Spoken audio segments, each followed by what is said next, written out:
Alors, bonjour tout le monde. Nous continuons notre série. On était en Genèse 25, donc on continue dans Genèse 25. Donc, on avait vu la mort d'Abraham la semaine passée. La suite du passage, c'est la postérité d'Ismaël. Je ne vais pas la lire. La seule chose qu'on a à en retenir, c'est que ce que Dieu a promis à Ismaël se réalise, c'est-à-dire qu'il aura des enfants et qui seront des princes. Et donc, apparemment, c'est ce qui se passe.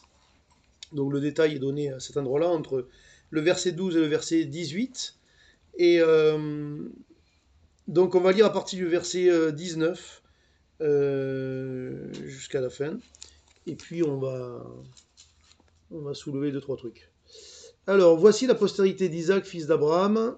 Abraham engendra Isaac, Isaac étant âgé de 40 ans, quand il prit pour femme Rebecca, fille de Bethuel, l'araméen de Padan Aran, et sœur de Laban, l'araméen. Isaac implora l'Éternel pour sa femme, car elle était stérile, et l'Éternel l'exauça. Rebecca, sa femme, devint enceinte, les enfants se heurtaient dans son sein, et elle dit, s'il en est ainsi, pourquoi suis-je enceinte? On est toujours content. Sur Terre, on est toujours content. Tu peux pas avoir d'enfant, t'es pas content, t'en as deux, t'es pas content. C'est régulier, quoi, je veux dire. Enfin, en tout cas, juste quand même un commentaire un peu plus sérieux. Quand il est dit que les enfants se bousculaient dans son sein, ça veut dire que la grossesse était difficile. Ça ne veut pas simplement dire qu'il y en avait deux, en fait. Hein, tout de même. Mais bon. Enfin, c'est quand même elle qui dit pourquoi est-ce que je suis enceinte. Parce que tu as prié, ma fille. Alors, donc elle devint enceinte. Verset 22. Les enfants se heurtaient dans son sein et elle dit, s'il en est ainsi, pourquoi suis-je enceinte? Elle alla consulter l'Éternel. Très, très bien. Et verset 23, et l'Éternel lui dit, deux nations sont dans ton ventre, et deux peuples se sépareront au sortir de tes entrailles. Un de ces peuples sera plus fort que l'autre, et le plus grand sera assujetti au plus petit. Ce qui n'est pas dans l'ordre des choses. Verset 24, les jours où elle devait accoucher s'accomplirent, et voici, il y avait deux jumeaux dans son ventre. Le premier sortit entièrement roux comme un manteau de poils, et on lui donna le nom d'Ésaü. Ensuite sortit son frère, dont la main tenait le talon d'Ésaü, et on lui donna le nom de Jacob, qui veut dire supplanté. Isaac était âgé de 60 ans lorsqu'ils naquirent. Ses enfants grandirent. Ésaü devint un habile chasseur, un homme des champs, mais Jacob fut un homme tranquille qui restait sous les tentes. Isaac aimait Ésaü parce qu'il mangeait du gibier, et Rebecca aimait Jacob. Comme Jacob faisait cuire un potage, Ésaü revint des champs, accablé de fatigue. Et Ésaü dit à Jacob, laisse-moi, je te prie, manger de ce roux-là, car je suis fatigué. C'est pour cela qu'on a donné c'est pour cela qu'on a donné à Ésaü le nom d'Édom, puisque du coup les descendants d'Ésaü seront les Édomites. Verset 31, Jacob dit, vends-moi aujourd'hui ton droit d'aînesse. Ésaü répondit, voici, je m'en vais mourir. À quoi me sert ce droit d'aînesse? Et Jacob dit, jure-le-moi d'abord. Il le lui jura, et il le vendit, son droit d'aînesse, à Jacob. Alors Jacob donna à Ésaü du pain et du potage de lentilles. Il mangea et but, puis se leva et s'en alla. Et c'est ainsi qu'Ésaü méprisa le droit d'aînesse. Alors on a beaucoup de choses dans ce passage. On va démarrer avec le début légèrement et ensuite on va s'arrêter sur les deux jumeaux. Deux jumeaux très rigolos d'ailleurs. Vous en avez un, il est poilu comme Mécha et l'autre il est rappelé. C'est fabuleux. Je sais pas comment est-ce qu'on fait pour être jumeaux comme ça. Ils n'étaient pas dans le même œuf, il y a dû y avoir deux œufs dans le ventre, mais enfin bref, je suis pas. Deux œufs, ouais, des œufs. On dit pas des œufs, on dit des œufs. Donc voilà. Mais en tout cas, qu'est-ce qui nous est expliqué ici? Donc brièvement, la postérité, Abraham, Isaac, et puis ensuite donc les deux enfants qui vont naître. Avec la semaine dernière, je vous disais à un moment donné, je pense c'était pendant le partage que je disais ça, que Isaac était un type de Christ mais que dans sa vie, il était, on va dire, il était entre Abraham, Isaac et Jacob, il est au milieu, mais il est fade. Hein, mais je ne sais pas si je l'ai dit dans l'enregistrement ou si je l'avais dit après.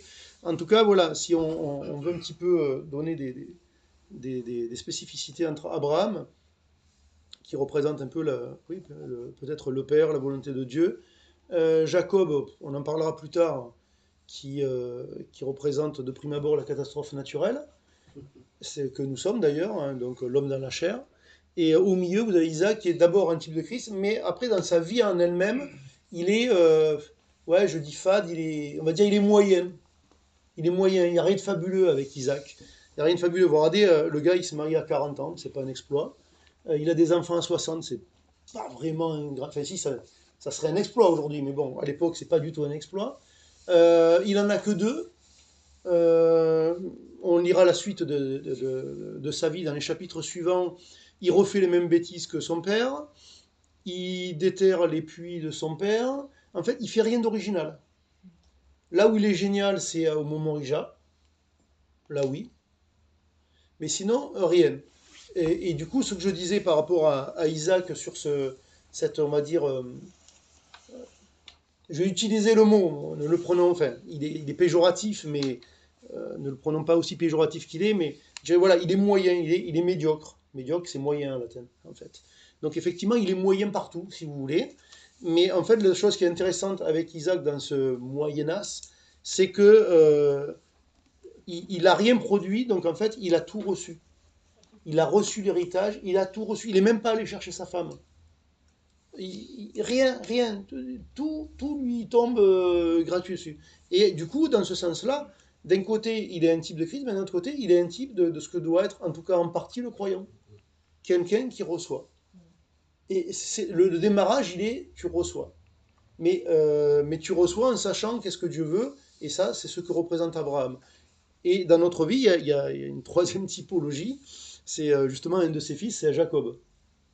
Parce que Jacob, là, on va commencer à en parler, et puis alors après, on va se régaler, parce que Jacob, c'est un festival. C'est que la particularité de Jacob, c'est que lui, c'est le croyant qui va être corrigé, en fait. Alors on pourrait dire, oui, c'est le croyant charnel, oui, d'accord, c'est le croyant charnel, oui, d'accord, mais parce qu'il est charnel, et tout comme nous avons toujours notre chair, eh bien, il y a nécessité de ce travail de Dieu dans notre vie, qui est de nous reprendre. Et qui est positif, en fait, mais qui est de nous reprendre. Et donc, Abraham, Isaac, Jacob, ça fait un tout dans la vie chrétienne. Et d'ailleurs, quand Dieu se présente par la suite, il dit, je suis le Dieu d'Abraham, d'Isaac et de Jacob. Et quand les Sadducéens, ils interrogent Jésus en lui disant, ouais, la résurrection, ça n'existe pas, il dit, mais qu'est-ce qu'il a été dit? Je suis le Dieu d'Abraham, Isaac, Jacob. Alors, sous-entendu que les trois sont vivants, en fait. C'est ce qu'il veut leur dire. Mais il n'a pas cité Joseph, il n'a pas cité Daniel, il n'a pas cité David. Je suis le Dieu d'Abraham, Isaac, Jacob, les trois à qui les mêmes promesses ont été réitérées. Et donc ici, juste la chose, donc effectivement, Rebecca a une grossesse du coup difficile, mais ce qui est intéressant, c'est qu'il y a stérilité, on prie, Dieu répond, la grossesse est difficile, on râle, mais bon, ça on sait faire, mais ensuite on va à nouveau vers Dieu, et Dieu donne des explications. Enfin, il donne quelque chose qui ressemble à des explications, du moins. Et c'est intéressant parce que ce qu'il donne comme explication, je dirais, c'est vraiment de l'ordre de quelque chose de prophétique. Parce qu'il est en train de dire, il y a deux nations dans ton sein. Et ça, c'est une chose. Et il va y avoir antagonisme entre les deux, c'est une deuxième chose. Et surtout, ce qu'il va dire, c'est quelque chose qui est à contre-courant de la culture, c'est que le plus grand sera assujetti au plus jeune. Et pour l'instant, personne n'a encore rien fait. Et ils ne sont même pas nés. Et après, on a donc la naissance des deux jumeaux. Ils me font rigoler, moi, ces deux-là. Enfin, surtout le roux. C'est trop marrant. Donc, vous avez les deux jumeaux qui sortent. Et bon, voilà, on voit déjà le caractère de Jacob bon, à la naissance. Hein, il chope le talon du frère aîné. Bon, il n'y a pas de conséquences, comme ça, peu importe. Et ensuite, on n'a pas des grandes explications, comment ils ont grandi l'un, l'autre, à quoi ils jouaient, ils étaient potes, ils n'étaient pas potes, on n'en sait rien, on s'en fiche. On sait juste qu'ils grandissent. Et il y en a un, il est blindé de testostérone, et c'est un chasseur, et son père, il aime bien. Et l'autre, il semble être un peu plus calme, et c'est plutôt le chouchou de sa mère. Et puis on arrive à l'événement international, qui est très intéressant ici, et qui fait qu'on va rebondir sur certains mots, et voilà, et réfléchir un peu ensemble là-dessus. Cet événement qu'on connaît tous, où à un moment donné, on a Ésaü qui revient à la maison, il est affamé, il est fatigué, et il veut manger de ce qu'a préparé son frère. Première chose, on pourrait dire déjà son frère, il n'est pas charitable, il lui donne pas. Déjà. Il fait du marchandage avec son frère jumeau. Bon, c'est pas très sympa. Hein, c'est pas sympa. Je veux dire, il y a le mec, ouais, mais il calculait des choses derrière dans sa tête. Mais toujours est-il, de prime abord, je te dis, bon, déjà, attitude moyenne, quoi. Hein, c'est pas terrible quand même, hein, Jacob. Et puis finalement, il fait ce marchandage. Il dit, ben, vends-moi ton droit d'aînesse. Alors, on va s'arrêter 2 minutes. C'est quoi le droit d'aînesse? Alors, le droit d'aînesse, dans leur culture, à leur époque, et ensuite pour les juifs, en fait, le droit d'aînesse, ça signifiait que l'aîné avait double héritage, et il avait notamment ce qui était indivisible. Donc, par exemple, il y a une maison familiale, la maison familiale, elle sera à lui. Après, les biens vont être divisés, mais encore à son avantage. Ça, c'est le droit d'aînesse. Donc déjà, naturellement, c'était quand même assez intéressant d'avoir le droit d'aînesse. Bon, d'autant plus s'ils étaient deux, bon, tu me diras, ils auraient été plus, c'était pareil, mais en tout cas, c'était déjà un certain intérêt. Maintenant, là où c'était beaucoup plus intéressant, l'histoire du droit d'aînesse, c'est surtout que Ésaü, il a rien fait, il naît le premier, il a le droit d'aînesse, et donc, de fait, a priori, il hérite des promesses d'Abraham. Pour lui, pour sa lignée à lui, pas pour l'autre. Et là, parce qu'il est fatigué, qu'il a faim, on lui propose le deal, écoute, tu me vends ton droit d'aînesse, et moi je te donne un plat de potage avec un bout de pain. Et le gars, il dit, c'est bon, je signe. Je signe. Mais c'est intéressant à plus d'un titre, c'est-à-dire que nous, des fois, on peut regarder nos péchés. Alors des fois, on a des péchés, on ne s'aperçoit même pas qu'on pêche. Hein. Bon, ok. Mais des fois, très bien, on sait que là, ok, on n'est pas sur le bon rail, mais en fin de compte, dans notre tête, on réfléchit, puis on se dit, bon, je ne veux pas dire que c'est bien, mais c'est pas très grave quand même, quoi. Tu vois, je veux dire, on va manager un peu le truc. Hein. Et c'est rigolo, parce qu'en fait, c'est ce qui a dû traverser la tête des amis. Le droit d'aînesse, c'est pas grave, j'aurai un peu moins d'héritage, c'est bon, là, j'ai mon truc. Puis ça se trouve, mon père, il changera d'avis au dernier moment, on verra bien, etc., etc. Et en fait, c'est juste de dire une chose, c'est que devant Dieu, la gravité n'est pas la même. Nous, on peut penser ce qu'on veut. On évalue les choses là entre nous, à notre niveau, nos petits calculs à 2 balles. Mais qu'est-ce que Dieu pense vraiment des choses, quoi? Et en fait, ici, Dieu pense une chose, c'est que le droit d'aînesse était très important, mais surtout ce qui était affilié. C'est-à-dire que Dieu s'en fichait que Ésaü, il ait double part d'héritage. Ce qui l'intéressait, c'était les promesses spirituelles qui étaient rattachées à ce droit d'aînesse. C'est ça. Et du coup, qu'est-ce que Ésaü a méprisé ici? Ben, c'est ça qu'il a méprisé. Il a méprisé une qualité spirituelle. Il a méprisé des promesses qui étaient données par Dieu. Et il s'est dit, tout ça, c'est... Voilà. Et là où on est très bête et où on est avec des très mauvais calculs, c'est que, honnêtement, vous lisez l'histoire, puis vous lisez la suite, Ésaü, il n'allait pas mourir. Hein. Je ne pense pas que ce soit le potage et le bout de pain qui l'ont sauvé ce jour-là. Je pense qu'il n'allait pas mourir. Et il a vécu encore des années et des années après Ésaü. Donc c'est vraiment un faux prétexte. Et nous, dans notre vie, des fois, on est là, on est pareil, avec des faux prétextes, avec des excuses un peu bidons devant Dieu et devant les autres, en fait. Et son calcul, voilà, il est complètement mauvais. Il est complètement mauvais, mais, et c'est là où on doit prendre garde, nous, dans notre vie, parce que de la même manière qu'Ésaü, je pense que ce mauvais calcul, il, euh, il a, il a, il a décrit ce qu'il y avait dans le cœur d'Ésaü. Et du coup, nous faisons attention que nos mauvais calculs ne décrivent pas la réalité qu'il y a dans notre cœur, qui n'est pas autre chose en fait. Parce que, en fait, ça veut dire quoi? Ça veut dire que Ésaü, les affaires spirituelles, en gros, je m'en fiche. Moi, je veux juste manger mon repas aujourd'hui, continuer d'aller chasser mon gibier, etc., etc. Vous voyez ce que je veux dire? Et l'homme naturel aujourd'hui, ben, c'est ça. C'est ça. Je m'occupe de ma vie et puis après on verra. On verra après.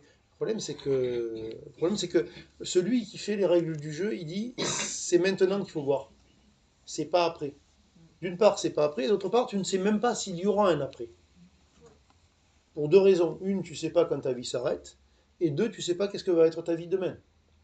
Parce que demain, vous contractez telle ou telle maladie, vous avez tel ou tel accident, vous n'êtes pas exactement dans les mêmes capacités de réflexion et de décision qu'aujourd'hui, peut-être.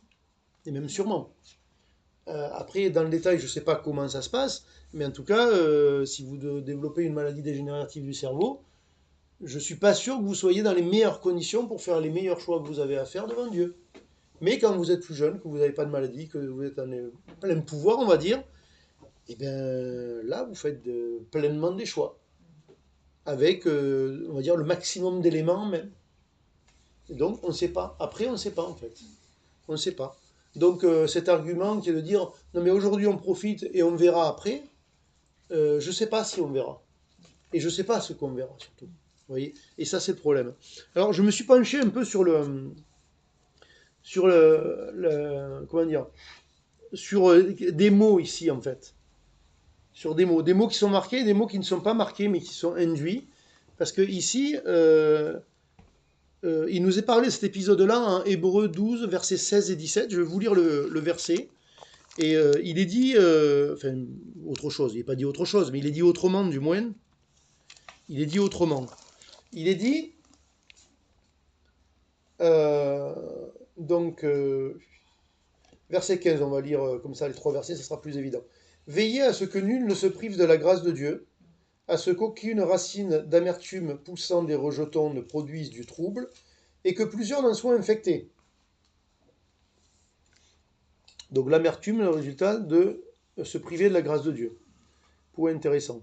Verset 16. À ce qu'il n'y ait ni impudique, donc le mot impudique ici c'est le mot qui parle de prostitution et de pornographie. Enfin, graphie n'est pas mis, graphie on l'a rajouté après, mais en tout cas de prostitution. Donc ni impudique, ni profane, comme Ésaü, qui pour un mets vendit son droit d'aînesse. Vous savez que plus tard, voulant obtenir la bénédiction, il fut rejeté, quoiqu'il la sollicita avec larmes, car son repentir ne put avoir aucun effet. Ici, c'est quand même fort ce qui est dit à la fin, parce que quand il est dit son repentir ne put avoir aucun effet, le terme pour repentir ici, c'est repentir, c'est métanoïa, c'est pas autre chose. Donc, c'est-à-dire son changement d'avis, peu importe. Il n'y a pas eu de marche arrière. Alors, il n'y a pas eu de marche arrière, pourquoi? Parce qu'on est dans une situation précise par rapport à une chose précise, qui est le droit d'aînesse et qui est des bénédictions spirituelles qui lui étaient affiliées. Et qu'à un moment donné, il les a vendus. Quand vous avez vendu, c'est plus à vous. On ne peut pas revenir en arrière, c'est pas parce que tu te repens. Dire, vous vendez une maison, après tu as signé et tout, l'argent elle va sur le compte, tu dis je te rends l'argent, je te le rends, je me repens. Je pense que ça va pas trop marcher. Là, donc, du coup, c'est le cas en lui-même qui fait qu'il n'y a pas de repentance. Parce que de manière plus générale, il y a la repentance. Donc ici, il nous est parlé que donc ce qui n'y est ni impudique ni profane. Donc en fait, l'attitude d'Ésaü, c'est celle-ci. C'est celle de quelqu'un qui est profane. Et donc le profane est mis en opposé avec le sacré. Et le profane, c'est quoi? C'est celui qui n'est pas initié à une chose. Et c'est celui qui est en dehors des choses religieuses. Et donc pour le coup, pour ce qui est de Ésaü, c'est celui qui décide de se séparer ou d'être à l'extérieur de ce qui est spirituel ou religieux. Et du coup, nous, dans notre vie, nous avons besoin de faire attention à une chose, je pense, c'est que nous sommes devenus enfants de Dieu et tout est sacré, en fait. Tout est sacré. La vie que j'ai reçue spirituelle est sacrée. La vie que j'ai reçue biologique est sacrée. Tout ce qui se passe dans notre vie est sacré. Et si c'est sacré, ça veut pas dire que c'est magique. Ça veut dire que Dieu est là-dedans et Dieu a une volonté là-dedans. Et est-ce que moi j'y prends garde? Ou est-ce que je le prends par-dessus la jambe? Oui, c'est sacré, c'est profane, enfin bon, tout est mélangé, hein, je veux dire, ça c'est séculier, ça c'est religieux. Bon, on ne sait plus trop quoi. Non, non. Oui, ça c'est religieux, ça c'est séculier, mais toi, pour toi, ta vie devant Dieu, tout est sacré. Les gens sont sacrés, ta vie est sacrée, la nouvelle création que tu as reçue est sacrée, les promesses pour l'éternité sont sacrées, ta vie physique, elle est sacrée, Pourquoi est-ce que le suicide, c'est pas quelque chose qui est encouragé par Dieu? Parce que c'est sacré, tout simplement. Parce que la vie est sacrée. Et que donc le seul qui a un droit sur la vie, c'est Dieu. Et après, ben, vu qu'il laisse une certaine marge de manœuvre, ben, avec l'homme, il se passe des choses, voilà, des fois malheureuses. Mais en tout cas, cette opposition entre profane et sacré est vraiment de calculer cette idée-là. Est-ce que je vis une vie comme un profane, ou est-ce que je vis une vie dans laquelle toute ma réflexion, mes choix, etc., les directions dans ma vie, c'est, on va dire, si on va le dire autrement, c'est devant Dieu.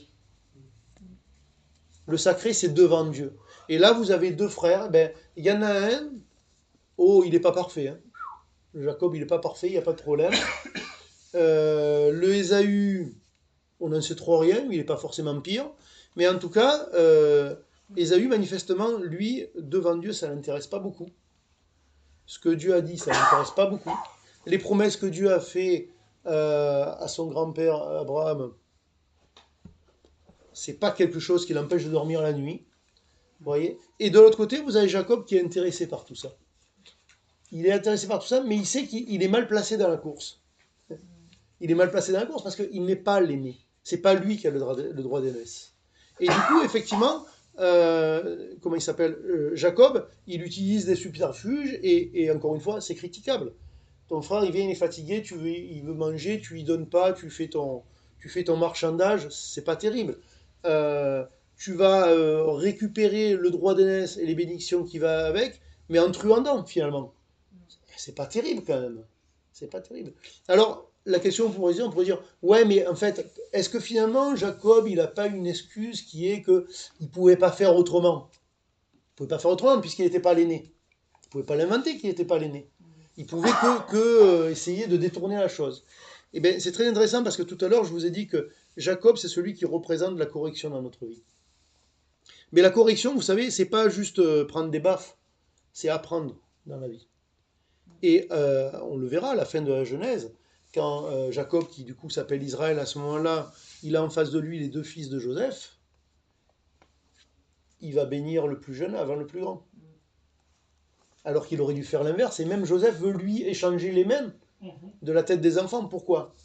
Parce que, vous savez quoi, Jacob, il a deux qualités. Une, c'est qu'il est intéressé par les choses spirituelles, et deux, c'est qu'il apprend. Et nous, on a besoin de ça. Nous, on a besoin, en fait, nous allons considérer cette vie comme étant sacrée et comme étant vécue devant Dieu si on est intéressé par les choses de Dieu, un tant soit peu, et si on apprend. Et si on apprend. Parce que, comme Jacob, dans cette vie, nous partons avec un gros déficit. Nous avons la chair, nous ne naissons pas de l'esprit, dans un premier temps, ça vient ensuite. La chair, elle est encore là mélangée dans notre vie, etc. Donc nous avons un déficit, nous avons des casseroles, nous avons une caravane derrière à traîner, et du coup tout ça, ça complique tout. Ça complique tout.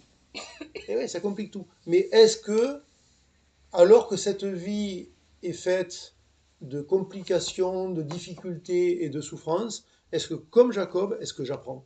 Parce que vous regardez la suite de la vie de Jacob, c'est pas tout rose, hein. Comme on dit vulgairement, il a morflé le garçon. Il veut se marier avec l'une, finalement il a l'autre, puis il doit faire travailler plus pour l'autre. Puis après c'est le bazar dans la famille, parce que finalement de deux avec les servantes, il y en a quatre, il a des enfants de quatre femmes, et puis après c'est le bazar entre eux, et puis après il a son fils, son petit chouchou, le dernier, il disparaît, il le croit mort pendant 20 ans. Ah, puis on le ramène, finalement, on l'expatrie, on le déplace, on l'amène en Égypte à je ne sais pas quel âge, pour revoir enfin son fils, etc. Et puis finalement, il va finir sa vie ici, donc en dehors de Canaan, alors qu'il sait qu'il doit être en Canaan, normalement. Enfin, il y a plein de choses qui sont très compliquées. Mais est-ce qu'au moins ces complications produisent une qualité de vie spirituelle en lui? Et pour nous, c'est pareil. Est-ce que, et vous savez quoi? Souvent dans l'église catholique notamment, mais ça peut arriver même dans nos églises évangéliques, des fois il y a une espèce de mauvaise théologie de la souffrance. C'est-à-dire que oui, il y a une théologie de la souffrance, effectivement, Dieu utilise la souffrance pour parler, pour faire comprendre, pour faire grandir, etc., etc. Mais la mauvaise théologie de la souffrance, c'est de dire que la souffrance en elle-même a une telle vertu que c'est elle qui te purifie. Et ça, c'est faux. Ça, c'est faux. Ce qui te purifie, entre guillemets, d'abord, c'est pas c'est lui, c'est Dieu. Et comment il le fait? En utilisant ta réaction à la souffrance. C'est pas la souffrance en elle-même qui te rend bon. C'est parce qu'en face de la souffrance, tu vas choisir ce que Dieu va te proposer dans cette situation-là. Dieu donne des provisions dans les situations et est-ce que tu vas aller chercher? Là, on remonte un petit peu plus haut dans le chapitre. Rebecca, elle est stérile, et bien on prie. C'est une provision. Et Dieu, dans sa souveraineté, fait qu'elle va avoir des enfants. La grossesse est difficile, elle va invoquer l'Éternel, elle va lui demander. Dans un premier temps, oui, elle râle et pas comme ça, mais c'est pas grave. Elle va lui demander. Et Dieu va donner des explications. Peut-être pas celles qu'elle aurait voulu avoir, mais elle va lui donner des explications parce que le fait qu'il y a deux jumeaux dans son ventre et que ça va être deux nations et que ça lutte et donc ça lutte déjà dans son ventre, ouais, non, mais enfin, c'est quoi le rapport avec le fait que la grossesse elle est difficile? Elle pourrait être aussi facile. Combien de femmes ont des grossesses de jumeaux, voire de triplés, et ça se passe aussi bien qu'avec elles? C'est pas le problème. Les nations qui se battent, elles se battent. Il n'y a pas la guerre là-dedans, quoi. Vous voyez? Donc, genre, à la limite, l'explication de Dieu, elle est très limite de ce point de vue-là. Mais on s'en fiche. Elle est allée demander à Dieu et Dieu lui a dit quelque chose. Et vous savez, ce qui est important dans notre vie, c'est ça. C'est d'aller demander à la bonne personne et de recevoir ce que cette personne a à nous dire. Et non pas d'aller chercher les réponses que nous voulons. Pas chercher les réponses que nous voulons. Et l'attitude d'Ésaü, c'est profane. Lui, il va chercher les solutions qu'il veut. J'ai faim, je veux manger. C'est combien? C'est ça le prix? Allez, ben tiens, allez. Tiens, le droit d'aînesse. Tu veux autre chose? Ben tiens. Tu fais combien? Tu veux quoi? 2 billets de plus? Tiens, 2 billets, 3 chameaux? Voilà, tiens, je te les mets. Alors que, et c'est très intéressant, parce que d'un côté, vous avez même, on prend sa mère finalement, elle apprend en souffrant, et le fils, il veut son plat de suite. Eh, c'est bon, t'as faim, ben écoute, va prendre une douche, et puis on verra qu'est-ce qu'il y a à manger ce soir. Non, non, non, là je veux de suite, de suite, de suite. Puis ça sent bon, là, le truc que tu fais. Ouais, d'accord. Ben, le roi d'aînesse, tu signes en bas? Ouais, pas de problème, je signe. Et c'est bidon, quoi. Juste une chose aussi par rapport aux mots. Alors, il était où celui-là? Il... C'était... Attendez. Profane, sacré et méprisé. Je sais plus c'était lequel ça.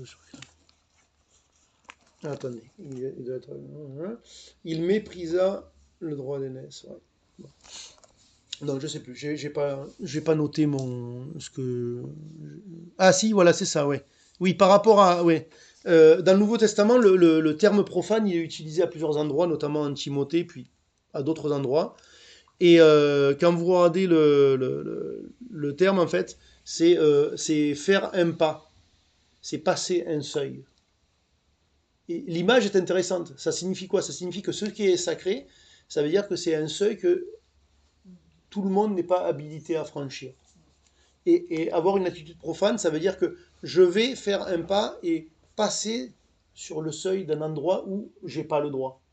Quand vous regardez dans le dictionnaire français profane, non pas profane, sacré, sacré, c'est mis en parallèle avec tabou par exemple. Et donc ce qui est sacré, c'est ce qu'en fait on ne peut pas parler, on va dire de certaine manière, aussi librement que le reste. C'est pas comme ce qui est profane. Donc c'est domaine particulier, domaine à part. Et nous, la question, c'est est-ce que nous avons un domaine à part comme ça avec Dieu? Vous voyez?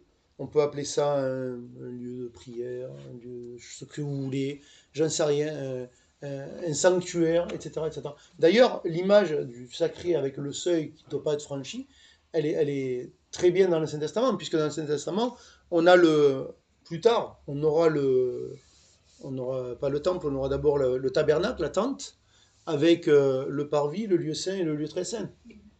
Et, et on ne peut pas rentrer dans le lieu très saint. Il y a comme un seuil. On ne peut pas rentrer. Le souverain sacrificateur, il rentre une fois l'an pour le peuple. Et avec des conditions. Donc c'est un endroit où, en fait, on ne rentre pas comme ça. Et du coup, la question, c'est celle-là. C'est est-ce que dans ma vie, est-ce que voilà, il n'y a pas un domaine un peu comme ça qui est réservé où personne ne rentre? Voilà, c'est Dieu et c'est moi et personne ne rentre. Ça peut être des réflexions, ça peut être un endroit où je prie, où je lis, où je ne sais rien. Ça peut être, je ne sais pas, un moment dans ma journée, peu importe. Chacun a son truc, mais on a besoin d'avoir un endroit sacré, fermé, tabou, qui est exclu aux autres en fait. On a besoin de ça. On a besoin de ça pour, pour construire la vie spirituelle en nous, pour continuer, pour plutôt la laisser germer, tout simplement. Et je vais terminer avec ma dernière idée, qui est celle-ci, sur le fait de mépriser, en fait. Sur le fait de mépriser, je vais vous lire...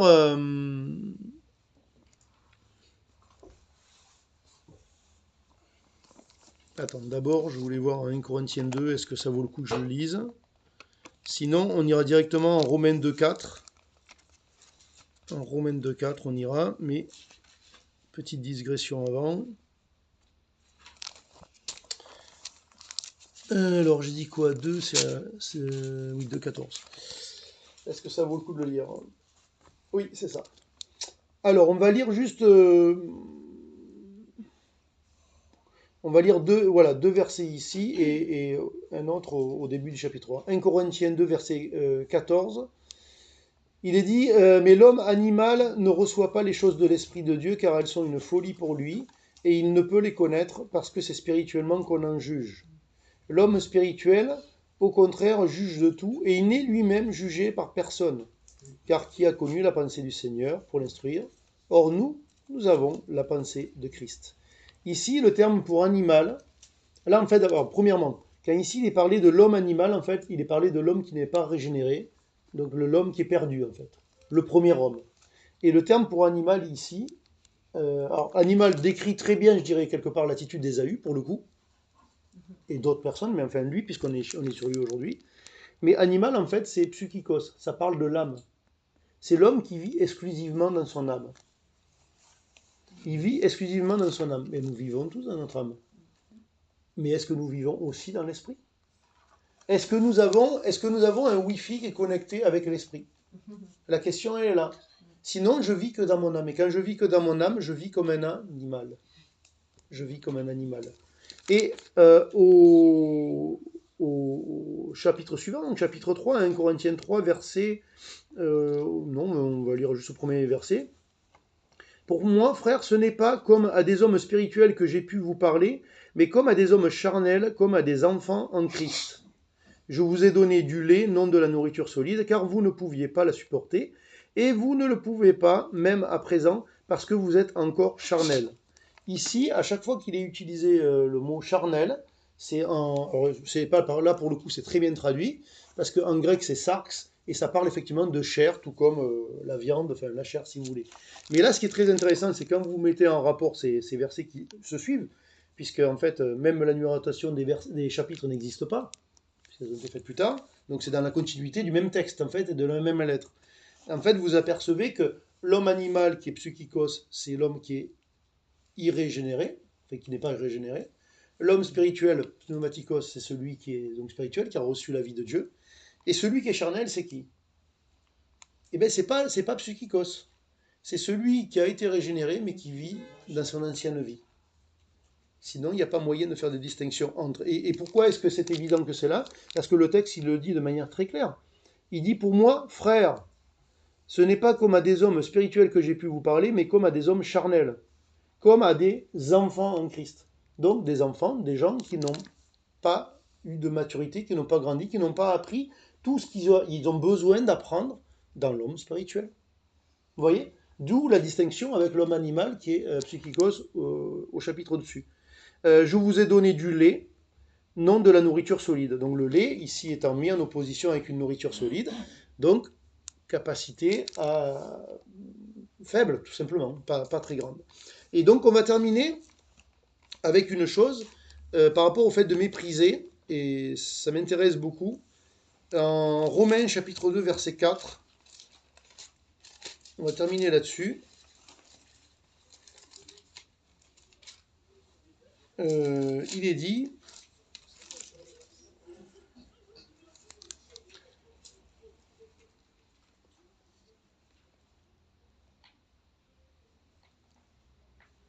alors au verset 3, et penses-tu, ô homme qui juge ceux qui commettent de telles choses et qui les fait, que tu échapperas au jugement de Dieu? Ou méprises-tu les richesses de sa bonté et de sa patience et de sa longanimité, ne reconnaissant pas que la bonté de Dieu te pousse à la repentance? Méprises-tu les richesses de la bonté de Dieu? Et le point, là où je veux arriver de manière finale, en partant de A et en arrivant à B, c'est de dire que cette attitude profane et le fait de mépriser les promesses de Dieu, comme Ésaü, dont il nous est dit en hébreu de faire attention, en fait, ça démarre, tout comme on l'a lu d'ailleurs, pareil également en Hébreu 12, où il dit que personne ne se prive de la grâce de Dieu, et on a vu les conséquences qui, je dirais, semblent avoir aucun rapport avec la grâce de Dieu, mais qui sont catastrophiques, puisqu'il est quand même parlé d'impudicité et ensuite effectivement d'être profane. Le problème de base est celui-là. Est-ce que je méprise les bontés de Dieu, ses richesses, etc. etc. Est-ce que je méprise? Et c'est intéressant parce que là encore, on ne va pas être beaucoup plus long parce que c'est bon, le gong a sonné. L'opposé de mépriser, c'est estimer. Et si vous lisez, où il est celui-là, Romains 6, 11, Romains 6, 11, dans le français, en tout cas, il est dit, ainsi vous-même regardez-vous comme mort au péché et comme vivant pour Dieu en Jésus-Christ. Regardez-vous comme vivant, etc. Il y a des versions qui disent estimer. Estimer. Comment est-ce que je m'estime aujourd'hui? Comme l'homme animal psychikos? Comme un homme charnel? Ou comme un homme pneumatikos? Comment est-ce que je me regarde? Et le terme qui est utilisé ici en romain, en l'occurrence, le mot effectivement il peut être traduit par estimer, mais c'est un terme comptable, c'est logizomai qui parle d'imputer en fait. Donc en fait, quand moi je dois m'estimer et me regarder selon la nouvelle nature, c'est un terme comptable qui a été mis sur mon compte. Vous comprenez? Donc c'est pas une question de ah aujourd'hui non aujourd'hui je me sens pas bien aujourd'hui non, non pas bonne journée aujourd'hui pas bonne journée pas de journée journée off on verra demain. Non, sur ton compte a été mis une vie nouvelle. Sur ton compte, il y a les richesses de la bonté de Dieu, de la grâce de Dieu, etc. Est-ce que tu les méprises ou est-ce que tu estimes ce que Dieu a mis sur ton compte? Parce qu'en fait, tout le monde peut être Ésaü à la fin. Tout le monde peut être comme Ésaü et dire là, j'en peux plus, là, je lâche tout ça, je prends la solution plus facile. Comme dit Jésus, il y a le chemin étroit et le chemin large. C'est même pas une question de facilité. Le chemin étroit, ça veut dire qu'il n'y a que celui-là. Et le chemin large, ça veut dire que c'est la multiplicité d'options. Et donc, à un moment donné, si je méprise la bonté de Dieu, et si donc je n'estime pas ce qui a été mis sur mon compte spirituellement, je ne vais pas prendre l'option unique, le chemin étroit. Je vais utiliser la multiplicité des options qui seront devant moi, avec des choses qui sont pas mal, des choses moins bien, des choses vraiment crado, mais en tout cas, ça ne sera pas l'option unique qui m'était proposée, ça ne sera pas la vie de Dieu qui m'est proposée, et donc je vais être un profane et je vais mépriser le droit d'aînesse. Je vais mépriser les choses spirituelles que Dieu voulait me donner. Je vais mépriser la vie que Dieu me propose de vivre avec lui. Vous voyez?